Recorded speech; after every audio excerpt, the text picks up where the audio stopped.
Vous êtes à l'abreuvoir de l'actualité. Bonsoir. Bienvenue à toutes et à tous les grandes articulations. Poursuite de la tournée en région forestière, Général Amara Camara est l'hôte des populations de Lola. Même ferveur à l'image des étapes précédentes, ce sont des populations enthousiastes et déterminées à avancer vers un futur prospère. Compte rendu à suivre. Prise en compte sanitaire gratuite, cette volonté du chef de l'État fait des erreurs. Dans la commune de Matam, 21 malades indigents se voient dotés de titres de prise en charge. Un précieux sésame. Nous sommes le 20 novembre, journée dédiée aux droits des enfants. La commémoration est d'envergure internationale. La Guinée n'est pas en reste. Le pays excelle dans les domaines de l'éducation de qualité et de la santé pour tous les enfants. C'est tout pour le titre. Poursuite de la tournée en région forestière, Général Amara Camara entreprend une série de rencontres avec les communautés à la base en compagnie des ministres Faya, François Bourreau et Félix Lama. Il a inauguré 3 forages en Zérekoré, après Ali, Cap sur Lola. Je vous le disais à l'instant, où le secrétaire général de la présidence est accueilli par une foule enthousiaste et déterminée à avancer vers un futur prospère. Mohamed Salioupaï, Mohamed Lamine Diallo, Aboubakar Kouita. Le général Amara Camara, ministre secrétaire général de la présidence, poursuit sa tournée en région forestière avec une série de rencontres majeures avec les communautés à la base.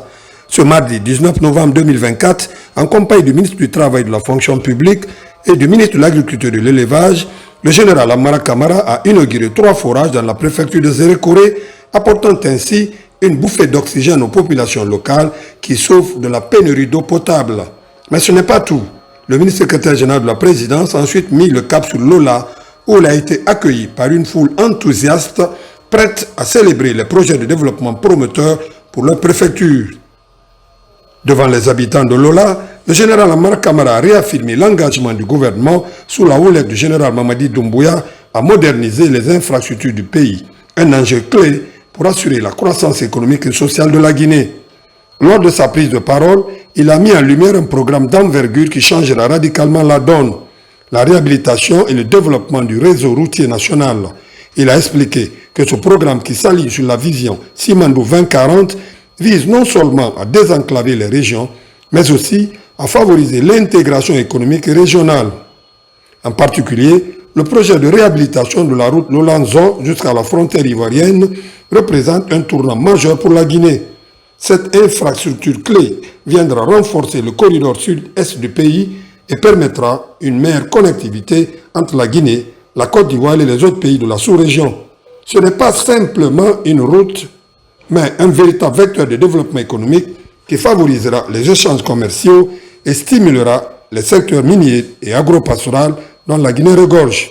Nous avons été mandatés par le président de la République, le général d'armée Mamadi Doumbouya, de faire un tour dans toutes les préfectures de la région administrative de Zérekoré pour toucher du doigt les réalités du terrain. Il nous a chargé de vous transmettre ces chaleureuses salutations à vous tous individuellement mais aussi collectivement. Je vais vous témoigner toute la reconnaissance du chef de l'État, du Premier ministre Amadou Ouriba et de tout le gouvernement. À ces reconnaissances, je vais joindre des mots de remerciement aux valeureuses populations qui nous ont réservé, comme je le disais tout à l'heure, un accueil exceptionnel. Cela est un témoignage éloquent et les actions de gouvernance sont en phase avec les aspirations légitimes des populations guinéennes. Dans une cohérence, le chef de l'État a fixé les priorités de la refondation. Dans l'ordre, c'est du social. Ensuite, l'économique et le politique. Cela a permis de s'atteler à la transformation structurelle de notre administration. La rigueur dans la gestion de la chose publique a été instaurée. C'est ce qui a permis de faire face aux vastes chantiers dans tout le pays. Lola a bénéficié, entre autres, d'un projet d'appui de zones de transition forêt-savane, d'un programme d'aménagement et de bitumage de la route Lola-Zor frontière Zérekoré. d'un projet de construction de bitumage de 12,5 km de voirie urbaine, de la réalisation de l'équipement et le raccordement hydraulique et électrique de 16 forages électriques. Le projet d'amélioration et de l'accès d'électricité EDG est en cours. Il y a également eu 5 ponts et bien entendu les questions de transhumance, conflits agriculteurs-élevage est une préoccupation majeure pour le gouvernement de la République. Grâce à chacun de vous, la refondation en cours aboutira. Il y a aujourd'hui en Guinée un chef, une vision, un programme et un plan. Je veux vous demander humblement de vous inscrire davantage dans la paix, le rassemblement et la cohésion. Engageons-nous à soutenir notre champion. Il est la solution aux maux dont souffre notre pays. Les habitants de Zérékouré et de Lola ont réservé un accueil chaleureux à la délégation, toute chose qui vise à soutenir les multiples initiatives du chef de l'État visant à placer la modernisation des infrastructures au cœur du progrès national. Comme vous le constatez, c'est la plus belle manière des populations de Lola pour réaffirmer leur soutien total aux initiatives innovantes de l'avant-projet de la nouvelle constitution de notre pays et à toute idée de devenir. Lola dit oui au général Mamadi Doumbouya. Nous profitons de l'heureuse occasion pour l'adresser nos sincères félicitations pour son élévation en dignité de général, de l'obtention des distinctions honorifiques de la République. Je profite de votre présence pour transmettre le message de remerciement et de satisfaction de la commune urbaine de Lola à notre général champion, ainsi qu'aux membres du CNRD et du gouvernement pour les actions concrètes réalisées à travers le pays depuis l'arrivée du CNRD au pouvoir le 5 septembre 2021. Avec le programme de modernisation des infrastructures routières, la ville de Lola, longtemps isolée, sera désormais mieux reliée au grand centre économique du pays et au-delà avec la Côte d'Ivoire. Le projet s'inscrit dans une vision globale où les investissements dans les routes, l'eau, l'agriculture et les services publics sont au cœur des priorités gouvernementales sous le leadership du général Mamadi Doumbouya. Avant de quitter Lola, le général Amara Kamara, ministre secrétaire général de la présidence, a rendu une visite de courtoisie aux autorités morales et religieuses qui ont formulé des prières pour la paix et l'unité nationale. Vulgarisation de l'avant-projet de la nouvelle constitution en Moyenne-Guinée, focus sur Kankalabé. Le président du Conseil national de la transition est accueilli par une liesse populaire sur place. Docteur Dansa Kourman a adressé le message de félicitations aux populations de Koladé pour leur adhésion aux idéaux de refondation. Abdoulaye Diallo. 22h, nous sommes à Kankalabé, dans la préfecture de Dalaba. Docteur Dansa Kourman et sa délégation ont été accueillis avec enthousiasme par les populations de Koladé au rythme des danses folkloriques et des sonorités traditionnelles du Fouta Djallon. Cette mobilisation festive témoigne de l'adhésion des habitants aux idéaux de développement portés par les autorités guinéennes sous la conduite du président de la République, le général Mamadi Doumbouya. Kankalabé réaffirme son adhésion indéfectible au Conseil national de la transition et au CNRD. Nous croyons fermement en votre capacité de jeter les bases d'une Guinée prospère et unie. Soyez rassurés que Kankalabé continuera à œuvrer pour le maintien de la paix et de la cohésion sociale, piliers fondamentaux d'un développement durable. Dans cette nouvelle constitution, qui est saluée par les paisibles populations parce qu'elles connaissent l'importance de ce que vous avez présenté. Après avoir recueilli le souci, les cadres qui sont aujourd'hui sur le terrain, sur toute l'étendue du territoire, méritent l'encouragement. Sur ce podium, Dr Dansa Kourman a salué l'hospitalité légendaire de cette localité avant de présenter aux populations de Koladé les grandes lignes de l'avant-projet de nouvelle constitution. Il a mis en avant les principales innovations contenues dans cette loi fondamentale. La nouvelle constitution renforce la liberté des citoyens guinéens. Et ce qu'on va vous expliquer ce soir, ce sont des choses qui n'ont jamais existé dans une constitution en Guinée, depuis l'indépendance. La constitution garantit à tous les Guinéens la couverture santé universelle. Que vous soyez à Kankalave, que vous soyez à Dalaba Centre, que vous soyez à Mamou, que vous soyez à Conakry, la nouvelle constitution créera des conditions quand vous tombez malade. Que vous ayez de l'argent ou pas, l'État a l'obligation de créer les conditions pour vous soigner gratuitement. Désormais, le Parlement, où on vote les lois, est composé de 2 chambres.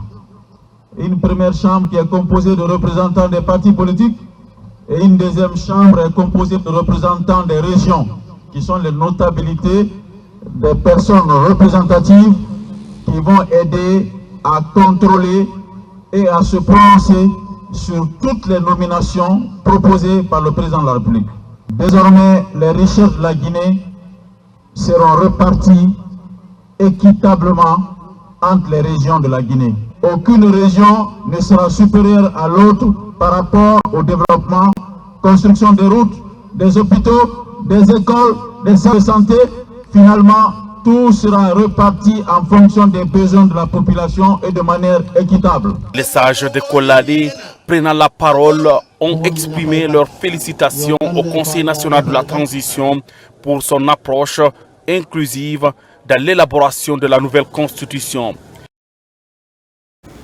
C'est une étape de franchie dans la prévention et la gestion des risques sécuritaires. Une structure est enfin instituée. Il s'agit du Centre national d'alerte précoce et de réponse aux risques sécuritaires. Son lancement est officiel. C'est la preuve matérielle des recommandations de la CEDEAO. Le Premier ministre, chef du gouvernement, préside la cérémonie. Adi Kamara, du bureau de presse de la primature. C'est la cérémonie du lancement du Centre d'alerte précoce et de réponse aux risques sécuritaires en Guinée. Le centre est mis en place dans le cadre du renforcement des États membres de la CEDEAO sur les questions de paix et de sécurité, histoire d'assurer la stabilité et le développement dans l'espace CEDEAO. Nous sommes une structure nationale à vocation régionale. Nous travaillons sur les risques et les vulnérabilités, qu'elles soient structurelles ou institutionnelles, afin de développer des capacités de résilience au niveau des communautés et minimiser les menaces et surtout éviter que les crises ne surgissent. Selon les techniciens, il est nécessaire de bâtir un dispositif national d'alerte précoce et de réponse rapide avec la définition d'indicateurs consensuels au niveau des différents intervenants dans le domaine. À travers ce centre, nous entendons renforcer les capacités de la Guinée, tout comme celles des pays voisins, pour anticiper, gérer et résoudre efficacement les crises. Ce centre est plus qu'une simple infrastructure, il incarne une approche bâtie sur la coopération régionale et la solidarité internationale. Grâce à ce projet, les mécanismes d'alerte précoce devraient sortir renforcés et les capacités de médiation améliorées. Depuis quelques années, le Sahel central et le bassin du lac Tchad sont victimes d'insécurités multiples dont les conséquences sur les populations et le développement national sont considérables. Récemment, l'expansion de cette situation vers les pays côtiers a été constatée. En observant les causes de cette insécurité, il ressort l'impérieuse nécessité de renforcer la prévention par l'anticipation des menaces et la résolution rapide des risques. Le gouvernement met tout en œuvre pour soutenir cette action et assure la cohérence et l'efficacité dans les interventions. Depuis les années 90, l'espace CEDEAO est dans un profond bouleversement. De 90 à 2000, l'épicentre des conflits était autour du Libéria, de la Sierra Leone. Par la suite, les pays près de la Côte d'Ivoire ont été impactés par une crise. sans oublier la Guinée-Bissau qui était dans une situation particulièrement difficile, la Casamance au sud du Sénégal qui était également en ébullition, et la Guinée dans tout cela a été dans l'œil du cyclone. Vaille que vaille, la Guinée a maintenu sa stabilité et a été, pour beaucoup de nos compatriotes ouest-africains, le pays, terre d'asile, où pratiquement à un moment donné, avec des chiffres qui sont entre 700 000 et 1 million de personnes, ce sont des réfugiés que la Guinée a accueillis pendant près d'une décennie. Hier, c'était des conflits liés à des questions de compétition pour le pouvoir. Aujourd'hui, nous sommes face à des périls, disons, nouveaux. La migration clandestine, les catastrophes naturelles, les changements climatiques et autres risques qui nous amènent à être toujours en alerte pour être en capacité de répondre aux crises. C'est pour vous dire que l'existence de ce centre est devenue une réalité et en plus c'est une nécessité pour encourager le renforcement de tous les centres d'alerte précoce sur l'ensemble de l'Ouest africain. Après la cérémonie, pour joindre l'utile à l'agréable, le Premier ministre chef de gouvernement procède à l'inauguration officielle du siège du Centre national de coordination du mécanisme d'alerte précoce et de réponse aux risques sécuritaires. C'est ici à Kaloum, dans le quartier Boulbiné, communément appelé Cité des Nations. Fini l'installation des conseils de quartier et de district sur l'ensemble du territoire national, le ministre de l'Administration du territoire et de la décentralisation souhaite avoir plus de précisions sur le processus. Une tournée d'intervention, d'information d'ailleurs est donc initiée. Première étape, la région de Boké. Amadou Touré. 3 régions dans l'agenda de cette sortie du ministre de l'Administration du territoire et de la décentralisation. Il s'agit des régions de Boké, Kindia et Mamou. Ici, à Kakandé, première étape de cette mini-tournée, ces administrateurs territoriaux des préfectures de Fria, Bofa, Gawal, Koundara et Boké Centre, accompagnés du gouverneur des régions et le ministre Ibrahima Khalil Condé, ont passé en revue plusieurs actualités liées au découpage administratif, entre autres. Malgré le document que le ministre avait signé, la note de service pour la désignation des différents chefs de quartier, nous avons constaté avec amertume que certains avaient encore inséré des anciens membres de quartier ou de district sur les nouvelles listes.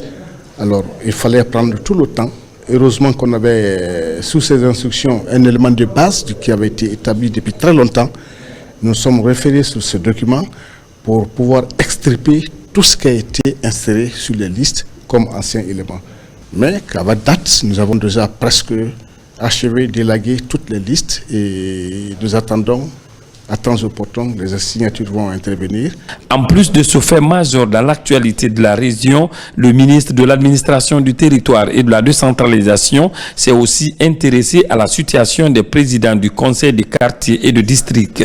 Nous avons ordonné à tous les gouverneurs, les préfets pour exécution, les sous-préfets pour exécution, pour la mise en place des conseillers de quartier.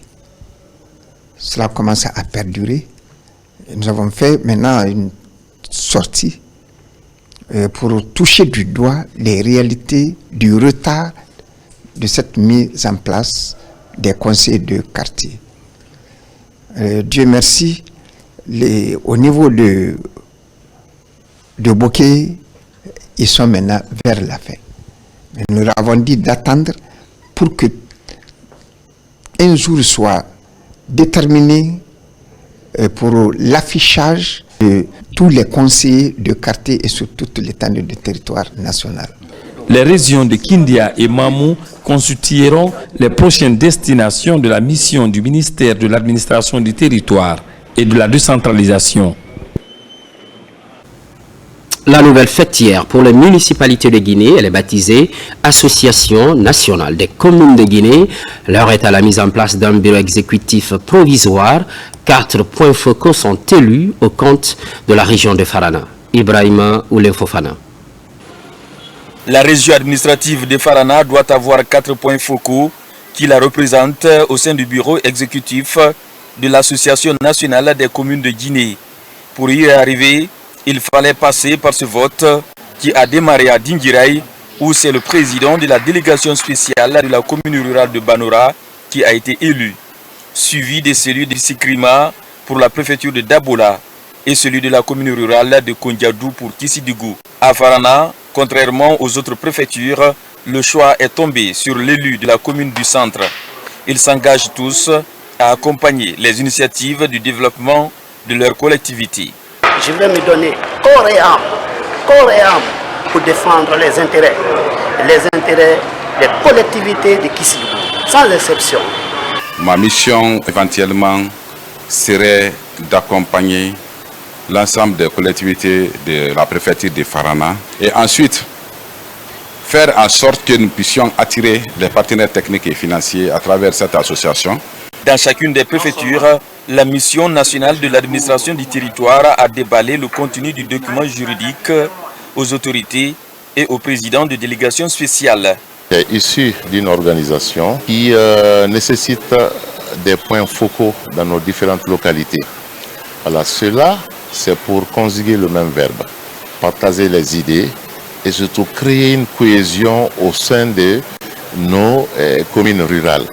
L'objectif de notre rencontre avec les collectivités locales, c'est la mise en place du bureau exécutif provisoire que nous souhaiterons vraiment être en harmonie avec notre situation. Cette association comporte 3 instances, entre autres une assemblée générale, le conseil national et le bureau exécutif.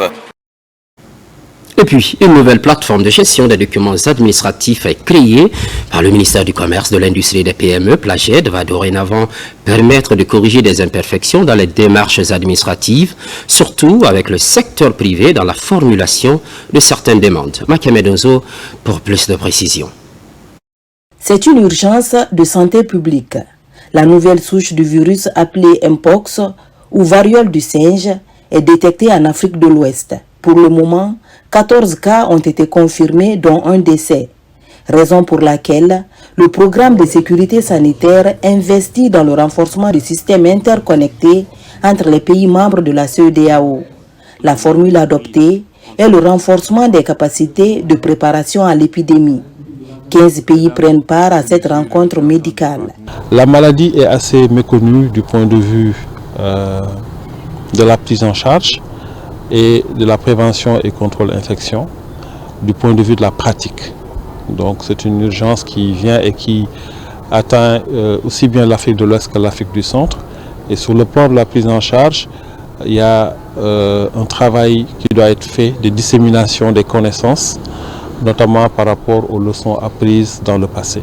Il est important pour freiner cette dissémination de la population d'essayer donc de prendre des mesures adéquates. Et la Guinée ayant un bon plan de réponse tenant compte des antécédents avec Ebola, là, nous avons choisi la Guinée comme pays pour faire ces premiers essais de simulation. Le seul cas détecté pour le moment en Guinée est guéri. Et la communication sur la prévention des épidémies se poursuit dans les structures sanitaires. Nous avons réalisé beaucoup d'activités et sur le plan de communication, les documents normatifs ont été élaborés et vulgarisés à tous les niveaux. Et chaque semaine, le ministère, à travers l'Agence nationale de sécurité sanitaire, produit et diffuse des infographies qui font le point. La Banque mondiale joue une grande partition financière dans cette lutte épidémique. L'équipe d'experts médicaux de la CEDEAO a 3 jours pour échanger sur les systèmes de prévention et de prise en charge des épidémies. En Salabé, le bureau régional de la Chambre de commerce, d'industrie et d'artisanat se retrouve. C'est la deuxième assemblée générale ordinaire cette année dans cette ville riche en activités commerciales. Un bilan annuel s'impose en termes de défis, mais pas seulement. Des perspectives sont annoncées. Sarafdine Diallo, son enseignant. Dans la mesure où elle s'implique dans le respect des prix des denrées de grande consommation en Guinée, la Chambre de commerce entame une revue à mi-parcours des activités de cette Chambre régionale. À l'AB, les acteurs de cette institution régionale de commerce, d'industrie et d'artisanat font le bilan. La Chambre de commerce doit tenir une assemblée générale à la fin de l'année. C'est ce qui nous permet de faire un bilan, ce qui a été réalisé et ce qui n'a pas été, les problématiques et se projeter dans les perspectives. Cela participe à la formation des responsables des élus locaux qui en fait manquent un peu d'expérience pour mener les activités qui leur sont confiées. L'AB est une ville à fort potentiel économique que l'institution compte accompagner. Je suis très contente d'assister à cette deuxième assemblée. Deuxièmement, j'ai appris beaucoup de choses ici avec les gens. Quand on se rencontre, on se donne des idées. La pyramide doit être renversée. Tous les problèmes doivent venir, les propositions doivent venir de la base. C'est de la base que ça remonte au niveau du sommet. Et en fonction de ça, on peut voir les problématiques qui se trouvent partout dans les préfectures pour permettre au secteur privé de cette région de prendre son envol. Bien que des acquis soient enregistrés, la Chambre de commerce, d'industrie et d'artisanat de l'AB compte relever les défis en faveur du climat des affaires dans la région et préfecture avant sa prochaine assemblée générale.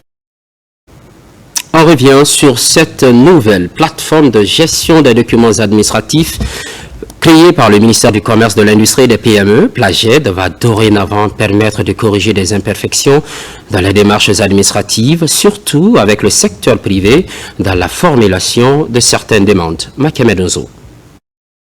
Désormais, le ministère du Commerce possède une plateforme de gestion des documents administratifs appelée Plaged. Cet outil contribuera à la qualification du processus de demande entre l'administration publique et privée. Nous sommes face à des défis liés aux lourdeurs administratives, à la corruption tout au long de la chaîne de délivrance des documents. Donc le chef de l'État a donné des instructions fermes que d'ici la fin de l'année 2024, de trouver la solution imminente face à ce défi. Nous avons donc pensé et conçu cette plateforme de gestion électronique des demandes et de tous les documents administratifs délivrés par notre ministère. Cette nouvelle plateforme, qui désormais fait partie des réformes audacieuses du CNRD, est un exploit de transparence dans l'administration guinéenne. Elle permettra de mettre de la clarté, de la visibilité et de la célérité dans le traitement des documents. C'est de nature à encourager les investisseurs. La digitalisation est un outil très primordial pour essayer de développer un pays. Comme vous le savez, au Rwanda, nous sommes très avancés dans la digitalisation. Et aujourd'hui, je suis effectivement venu afin de témoigner notre support ou notre support à la ministre qui a bien voulu m'inviter afin de voir de mes propres yeux ce qu'ils ont pu faire dans cette application qui va beaucoup aider le secteur privé et les investissements en Guinée. À travers cet outil numérique, Dr Diaka Sidibé veut mettre fin à un circuit qui ralentissait non seulement la délivrance des documents essentiels, mais aussi la gestion de l'analyse des données. La Plaged simplifie la démarche administrative, elle permet une meilleure gestion des données et facilite la traçabilité dans la mobilisation des ressources. À présent, ce communiqué du ministère du Commerce, de l'Industrie et des petites et moyennes entreprises. Le ministère du Commerce, de l'Industrie et des PME informe l'ensemble des citoyens, entreprises et partenaires économiques de la dématérialisation des procédures administratives avec le lancement officiel de la plateforme de gestion des documents administratifs Plaged, désormais opérationnelle depuis ce mercredi 20 novembre 2024. À compter du 1er décembre 2024, toutes les demandes liées aux documents administratifs concernés devront être effectuées exclusivement sur la plateforme Plaged. Cette initiative vise à moderniser les services publics en simplifiant les démarches, en renforçant la transparence et en accélérant les délais de traitement. La plateforme Plaged permet désormais de soumettre et de suivre les demandes des documents suivants: l'autorisation d'implantation, l'autorisation d'exploitation, l'autorisation d'extension, le certificat de jaugeage, l'acquisition des normes pour la promotion de la qualité, l'attestation de conformité, la demande d'agrément au Code des investissements, la prolongation ou le renouvellement d'agrément, l'autorisation d'exportation, café, huile, etc. Le certificat conventionnel, le certificat technique, l'autorisation d'importation des biens ou marchandises, l'autorisation exceptionnelle pour certains produits stratégiques, le certificat de mise sur le marché. Le ministère du Commerce, de l'Industrie et des PME rappelle que cette dématérialisation permettra de rendre les services administratifs plus accessibles et efficaces, contribuant ainsi à améliorer le climat des affaires en Guinée. Pour toute information complémentaire ou assistance, veuillez consulter les plateformes officielles du ministère ou contacter ses services compétents. Conakry, le 20 novembre 2024, signé Dr Jaka Sidibé, ministre du Commerce, de l'Industrie et des PME. À Kankan, un bel avenir se dessine pour les femmes et filles. En témoigne cette remobilisation de l'Alliance pour la promotion des initiatives locales. Il est question de briser les tabous sur la santé sexuelle et reproductive. Les acteurs impliqués renouvellent leur engagement, une priorité du projet Suède de la Banque mondiale. Djamokaba, correspondance. Au consortium Agile Sénafod et la maison mère, la promotion de la santé sexuelle et reproductive s'intensifie. À travers le projet Suède de la Banque mondiale, l'objectif est de lutter efficacement contre toutes les formes de violence à l'endroit des femmes et des filles. Cette formation non seulement s'inscrit dans la dynamique non seulement de pouvoir renforcer les capacités de ces acteurs locaux-là afin vraiment de susciter l'engagement communautaire au niveau de ces acteurs communautaires en faveur de la santé sexuelle et reproductive au niveau des 58 collectivités que nous couvrons dans l'initiative non seulement du projet Suède au niveau de la région de Kankan.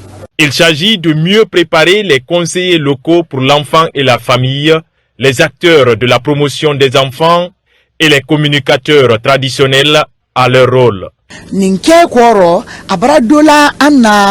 Cette formation vient renforcer nos compétences sur le terrain. Désormais, les enfants sont sauvés au sein des familles.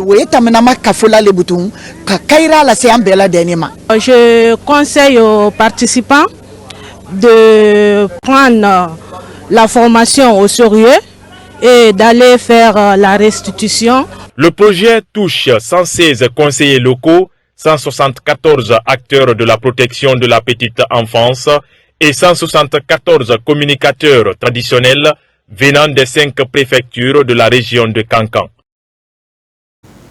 Un commentaire d'Abdoulaye Diallo. Au-delà des revendications, le mouvement syndical se veut une force de proposition aux côtés de l'État. À Conakry, un forum est organisé en vue d'étendre l'assurance maladie aux travailleurs du secteur informel. Le ministère du Travail et de la Fonction publique soutient l'initiative. Kerno Ousmane Diallo.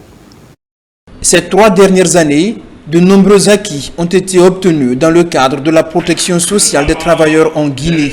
À travers ce forum, le mouvement syndical guinéen explique notamment son attachement à la question de l'assurance maladie et mène des réflexions pour l'étendre aux acteurs de l'économie informelle. Organisé par le comité d'analyse et de recherche syndicale de Guinée, ce forum intervient dans le cadre d'un projet sous-régional qui soutient l'action syndicale en matière économique et sociale afin de favoriser un travail décent en Afrique de l'Ouest.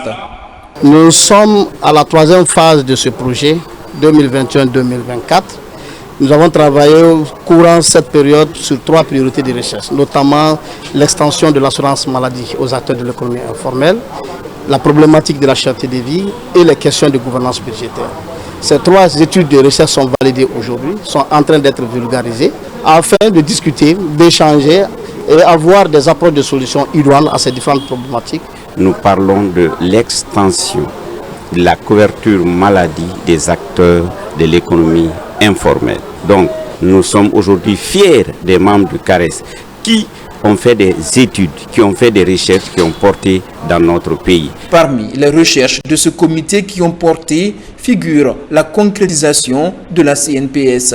Le ministère du Travail et de la Fonction publique apporte tout son soutien à ce forum. Dans notre pays, presque 80% de la population active évolue dans le secteur qu'on appelle secteur informel. Et ces travailleurs-là sont exposés à des risques. Et donc, mener des études, prendre des actions pour leur assurer une couverture sociale va les soulager et permettra de préserver des ménages. À ce forum, le mouvement syndical a aussi mené un plaidoyer pour la pérennisation du CARES, le comité d'analyse et de recherche syndicale de Guinée, qui, avec la fin du projet sous-régional après 10 ans d'activité, se trouve désormais à la croisée des chemins. Du social toujours, avec cette bonne dose de santé, prise en charge sanitaire gratuite. Cette volonté du chef de l'État continue de faire des erreurs. Dans la commune de Matam, 21 malades indigents se voient dotés de titres de prise en charge. Un précieux sésame remis par le Fonds de développement social et de l'indigence. Son assaillant. Ils sont au total 21 malades vulnérables de la commune de Matam qui n'arrivent pas à payer leurs frais médicaux, à bénéficier à travers le Fonds de développement social et de l'indigence des titres de prise en charge sanitaire gratuite. Cette initiative s'inscrit dans la vision éclairée de son Excellence, le Président de la République, Général d'armée Mamadi Doumbouya. Son leadership nous inspire tous à bâtir une Guinée équitable où chaque citoyen a accès aux services essentiels tels que la santé, l'éducation et l'emploi. La remise de ces titres de prise en charge incarne une promesse, certes de redonner espoir. Au nom de la population de Matam, nous disons merci à la Direction générale du Fonds de développement social et de l'indigence pour cette série de prise en charge des malades indigents. Cette cérémonie de remise de titres prise en charge sanitaire est l'illustration éloquente de la volonté du président de la République. Merci d'instaurer une couverture sociale inclusive des indigents de notre pays. Je voudrais vous rassurer de ma disponibilité à accompagner toutes les initiatives visant à lutter contre la pauvreté extrême de la commune de Matam. Cette campagne de prise en charge est rendue possible grâce à la volonté et l'engagement du chef de l'État, Général Mamadi Doumbouya.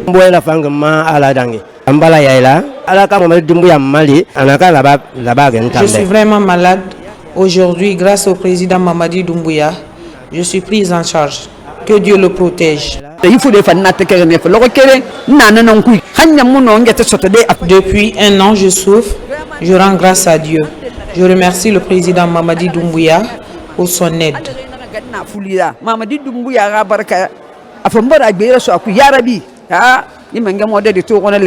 J'ai un sentiment de joie et de fierté parce que cela vraiment nous prouve que vraiment nous sommes sur la lancée de la refondation. Donc vraiment je suis très content, très fier de tout acte que le président de la République, Mamadi Doumbouya, est en train de poser. Ces soutiens permettent aux malades dans le besoin de recouvrer la santé, mais aussi d'améliorer leurs conditions de vie.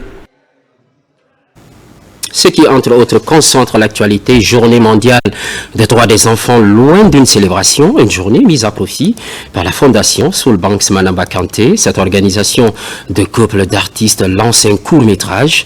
C'est l'élan, c'est le titre. Le film conscientise sur la fin de mariage des enfants. La projection est déjà faite. Confirmation dans ce reportage signé Ousmane Ba. Le 7e art comme outil puissant pour éduquer et sensibiliser sur les travers sociaux. C'est ce court-métrage plein d'émotions qu'a choisi la Fondation Soulbanks Manamba Kanté pour toucher le grand public. Un véritable appel à l'action afin d'abandonner le mariage des enfants. Le film est lancé ici au Centre culturel franco-guinéen à l'occasion de la Journée mondiale de l'enfance.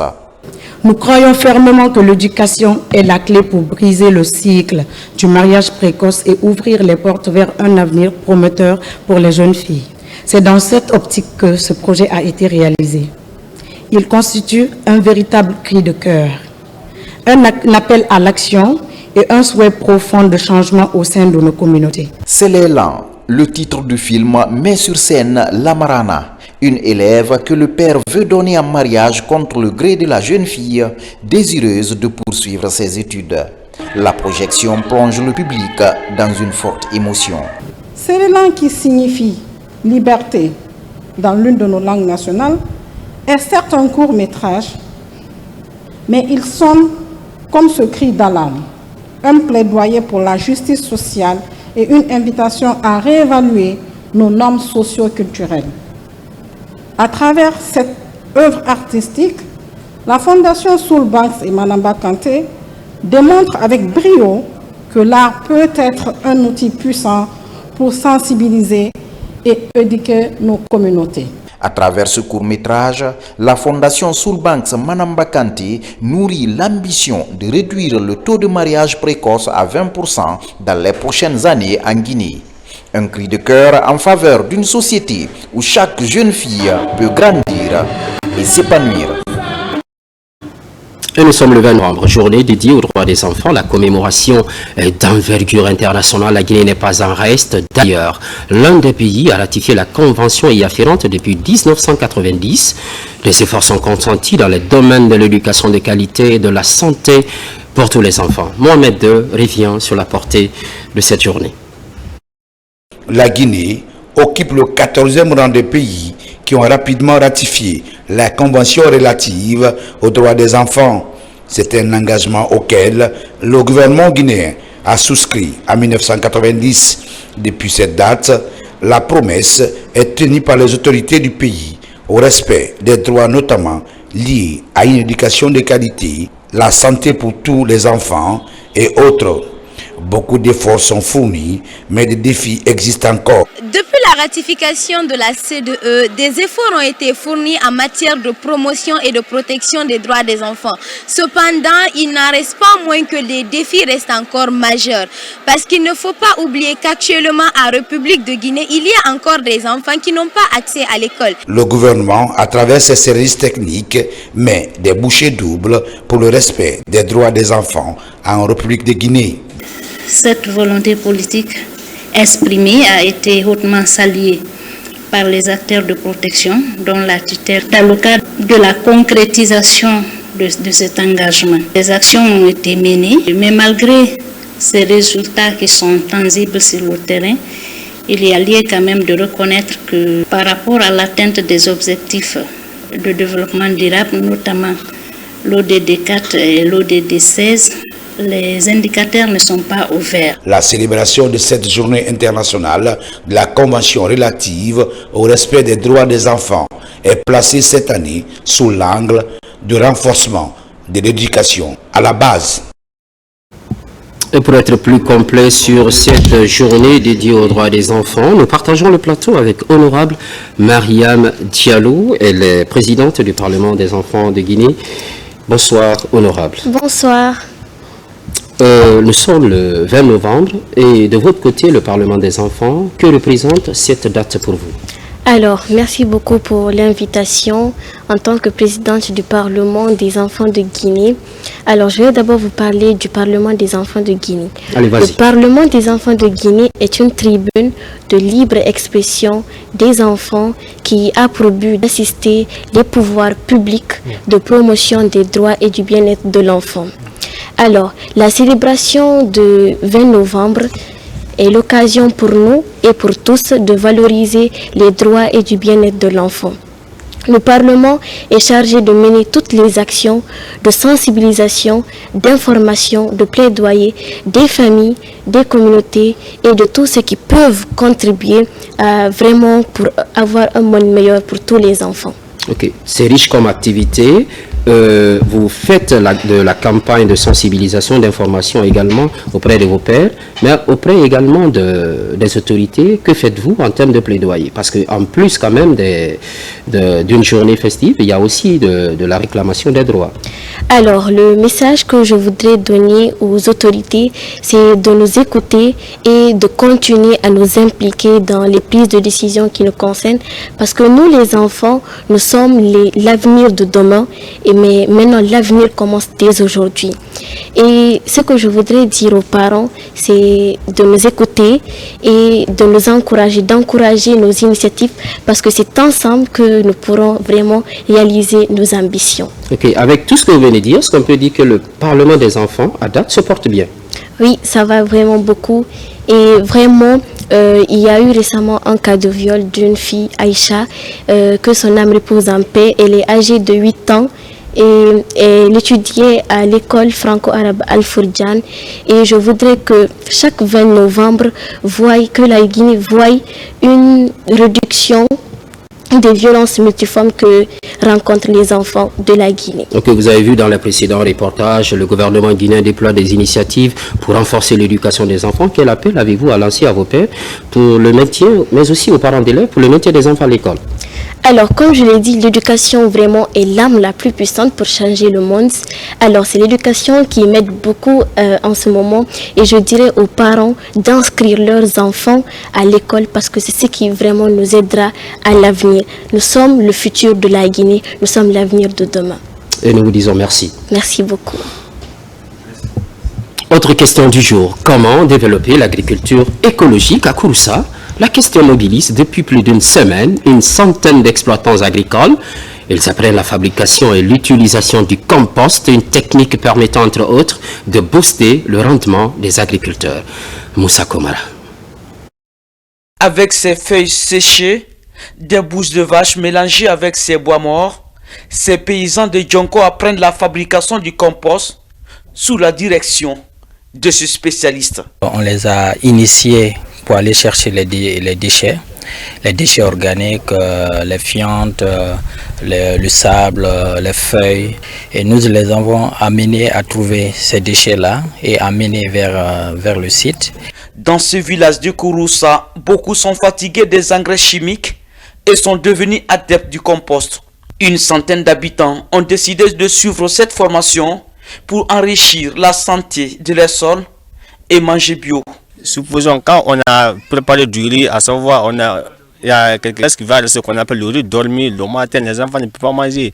Mais à travers moi maintenant personnellement, ce que j'ai suivi, tout ce qui s'est déroulé à ma présence, au compte de compostage, j'ai pu préparer maintenant des engrais moi personnellement pour ne pas que mes riz gâtent.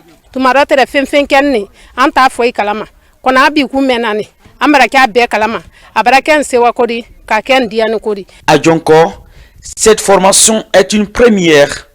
À l'origine de l'initiative, le ministère de l'enseignement technique, de la formation professionnelle et de l'emploi. Quand les milieux sont reculés, on n'a pas l'assurance que les choses se passent comme ça se doit. Donc c'est de nous assurer que les formateurs que nous avons recrutés arrivent à effectuer, à dérouler des modules conformément à nos attentes et apporter de la valeur, des nouvelles technologies, des nouvelles façons de faire à ces paysans qui ne vivent que de l'agriculture. Dans cette agglomération, l'agriculture est très développée. La maîtrise du compost devrait permettre aux exploitants agricoles d'augmenter leur rendement et de mieux fertiliser leurs sols pour de longue durée. Et pour finir, à la direction nationale de la marine marchande, désormais, Paul Moussa Diawara remplace Mamoudou Diallo. Cette passation s'est soldée par l'engagement de servir la Guinée, un accent est mis sur le principe de la gestion axée sur les résultats. Abraham Christophe Conté, Mohamed Aïcha Silla. Très impliqué dans la mise en œuvre de la politique du gouvernement en matière de législation maritime, la Direction nationale de la marine marchande est dans la dynamique de la poursuite des réformes pour répondre aux attentes des acteurs du secteur maritime et portuaire. Aujourd'hui, à la tête de cette structure stratégique, Mamoud Diallo passe le témoin à Paul Moussa Diawara. Entre autres acquis, le renforcement de capacités et le suivi du respect des conventions internationales. Maritimiste, j'ai été, maritimiste, je resterai. À présent que je pars d'ici avec le sentiment du devoir accompli, je compte désormais m'impliquer pleinement sur le terrain et avec toutes mes forces au soutien des actions du CNRD et du projet de société que le général Mamadi Doumbouya ambitionne pour notre pays.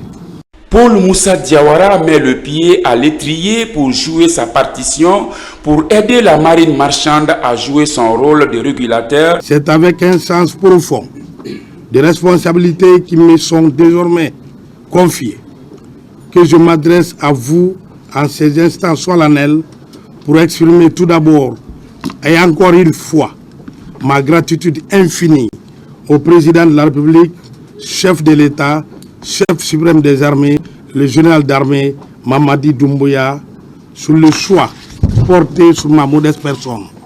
Car cette confiance concerne un secteur névralgique, je dirais stratégique, de notre économie, dont les missions sont définies dans des dispositions législatives et réglementaires. Tout agent de l'État doit d'abord commencer par définir ce qu'est l'administration. Quand on parle de l'administration, on parle de gestion de la chose publique. Ça veut dire, comme monsieur le directeur sortant l'a rappelé tout à l'heure, ce n'est pas un jour où il faut pleurer.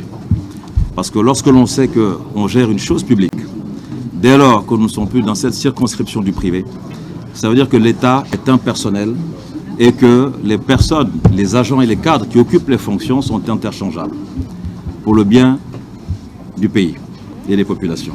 Autre enjeu sécuritaire à prendre à bras le corps, le respect des normes au niveau des installations et la mise en œuvre du système de détresse et de sécurité en mer, conformément à la Convention relative à la sauvegarde de la vie humaine en mer. Merci d'être au rendez-vous de la Guinée, notre paradis terre de richesse et d'innovation, constante fidélité à toutes et à tous. Le programme se poursuit, l'actualité évolue. À très vite.